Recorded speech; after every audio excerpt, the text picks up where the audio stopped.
എല്ലാവർക്കും പുതിയൊരു വീഡിയോയിലേക്ക് സ്വാഗതം. ഒരുപാട് നാൾ കൂടിയാണ് ലോങ് വീഡിയോ ചെയ്യുന്നത് കേട്ടോ. അക്കൗണ്ടൻ്റായിട്ട് ജോലി ചെയ്തുകൊണ്ടിരുന്ന ഞാൻ കുറേ അസുഖം പ്രശ്നങ്ങൾ കാരണം ജോലിക്ക് പോകാൻ പറ്റാണ്ട് നിർത്തിയപ്പോൾ എൻ്റെ മനസ്സിലുള്ളൊരു സ്വപ്നമായിരുന്നു പശു വളർത്തൽ. ചേട്ടനോട് പറഞ്ഞപ്പോൾ അതിന് ഫുൾ സപ്പോർട്ടായിട്ട് കൂടെ ഉണ്ടായിരുന്നു കേട്ടോ, മൃഗങ്ങളോടുള്ള ഇഷ്ടം കൊണ്ട്. അപ്പോൾ അതിലേക്ക് തിരിഞ്ഞിട്ടിപ്പോൾ 2 വർഷമായി. അപ്പോൾ ഞാനിപ്പോൾ കൂടുതൽ ഈ ചാനലിൽ ചെടികളെക്കുറിച്ചുള്ള വീഡിയോയ്ക്കായിരുന്നു ചെയ്തുകൊണ്ടിരുന്നത്. അപ്പോൾ ഇനിയിപ്പോൾ പശുക്കളുടെ കുറച്ച് വീഡിയോ ചെയ്യാമെന്നാണ് കരുതുന്നത്. കാണാൻ താല്പര്യമുള്ളവരൊക്കെ ഒന്ന് കമൻറ്റ് ചെയ്യണേ.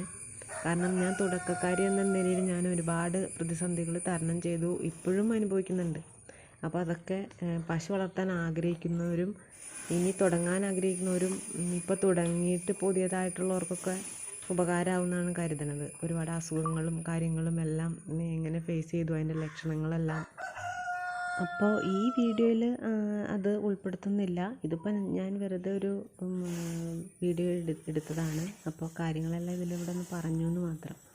ഇതിപ്പോൾ കാലത്തെ രാവിലെ അവർക്ക് പുല്ല് കൊടുക്കുന്ന സമയമാണ്. കാലിത്തീറ്റ എല്ലാം ഒരു 5:30 കൊടുത്തു കഴിയും, രാവിലെ 5:30. അതിനുശേഷം ഒരു 9 മണിക്കാണ് ഇപ്പോൾ ഈ പുല്ല് കൊടുക്കുന്നത്. നമ്മുടെ നാടൻ പുല്ല്, പറമ്പിൽ നിന്ന് വെട്ടിയ പുല്ലുകളാണ് നമ്മുടെ ജേഴ്സി പശുക്കൾക്കൊക്കെ, നാടൻ പശുക്കൾക്ക് കൊടുക്കുന്നത്.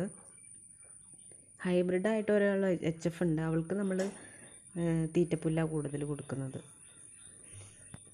പശു തൊഴുത്തിൻ്റെ ബാക്ക് സൈഡിൽ കുട്ടികളെ കെട്ടാൻ വേണ്ടിയിട്ട് ഒരു സ്പേസ് ഉണ്ടാക്കിയിട്ടുണ്ടായിരുന്നു. അവിടെ ഒരു മൂരിക്കുട്ടനുണ്ട്, അവന് വേണ്ടി പുല്ല് ഇട്ടിട്ട് വന്നതാണിപ്പോൾ. അപ്പോൾ ഈ പുല്ല് കഴിഞ്ഞ് കഴിഞ്ഞാൽ ഉടനെ തന്നെ അവർക്ക് നിറയെ പച്ചവെള്ളം കുടിക്കാൻ കൊടുക്കും. അത് അവരാവശ്യത്തിന് കുടിക്കും. അതിരാവിലെയും തീറ്റ കഴിഞ്ഞിട്ടും കൊടുക്കും. അന്നേരം രാവിലെ സമയമാകുമ്പോൾ അവർ കുറച്ചേ കുടിക്കുള്ളൂ.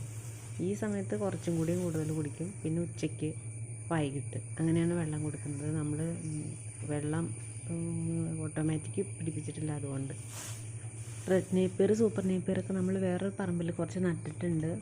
അത് ലീസിനെടുത്തിട്ട് അവിടെ കുറച്ച് കൃഷി ചെയ്തിട്ടുണ്ട്, പുൽകൃഷി. അപ്പോൾ അത് നമ്മളിപ്പോൾ ഈ പശുവിന് കൊടുക്കുന്നത്. ഇവർക്ക് എല്ലാവർക്കും അത് കൊടുത്തുകൊണ്ടിരുന്നത്. ഇപ്പോൾ കുറച്ച് ഈ മഴ അടുപ്പിച്ച് വീണാണ്ട് ഇച്ചിരി ക്ഷാമമായതുകൊണ്ട് അവൾക്കത് കൊടുത്തിട്ട് ബാക്കി പറമ്പിലെ പുല്ലുകൾ ഇവർക്ക് വെട്ടി കൊടുക്കും. ചേട്ടന് സ്വർണ്ണക്കടയിലാണ് ജോലി. അപ്പോൾ ചേട്ടൻ രാവിലെ 9:30 ജോലിക്ക് പോകുന്നതിന് മുമ്പായിട്ട് ഞാനും ചേട്ടനും കൂടെ പോയി പല പുല്ലുള്ള പറമ്പുകളിലൊക്കെ പോയി കളക്ട് ചെയ്തുകൊണ്ട് വരും. അങ്ങനെയാണ് പുല്ലിൻ്റെ കാര്യം നോക്കുന്നത്. അപ്പോൾ പോണവരെ സഹായിക്കും കേട്ടോ. നമുക്ക് ഫാമിലിയിൽ നിന്ന് നല്ല സപ്പോർട്ട് ഉണ്ടെങ്കിലാണ്, എല്ലാവർക്കും മൃഗങ്ങളോട് ഇഷ്ടമുണ്ടെങ്കിലാണ് ഇത് തുടങ്ങിയിട്ട് കാര്യമുള്ളൂ. ഇവിടെ പിള്ളേരായാലും അവധി കിട്ടിക്കഴിഞ്ഞാൽ നമ്മളെ സഹായിക്കും. അതുകൊണ്ട് ഇത് നമ്മുടെ കേശവൻകുട്ടനാണ്. ആ തൊഴുത്തിൻ്റെ ബാക്കിലായിട്ട് നമ്മൾ അവനെ കെട്ടണത്. അപ്പോൾ ഈ വീഡിയോ ഇത്രയേ ഉള്ളൂ. അപ്പോൾ ഇതുപോലുള്ള വീഡിയോകൾ വേണമെങ്കിൽ ഒന്ന് അഭിപ്രായം പറയണം കേട്ടോ. ഇത് എത്ര പേരിലേക്ക് എത്തുന്നൊന്നും അറിയില്ല. കണ്ട എല്ലാവർക്കും ഒരുപാട് നന്ദി. അഭിപ്രായങ്ങളൊക്കെ അറിയിക്കുക.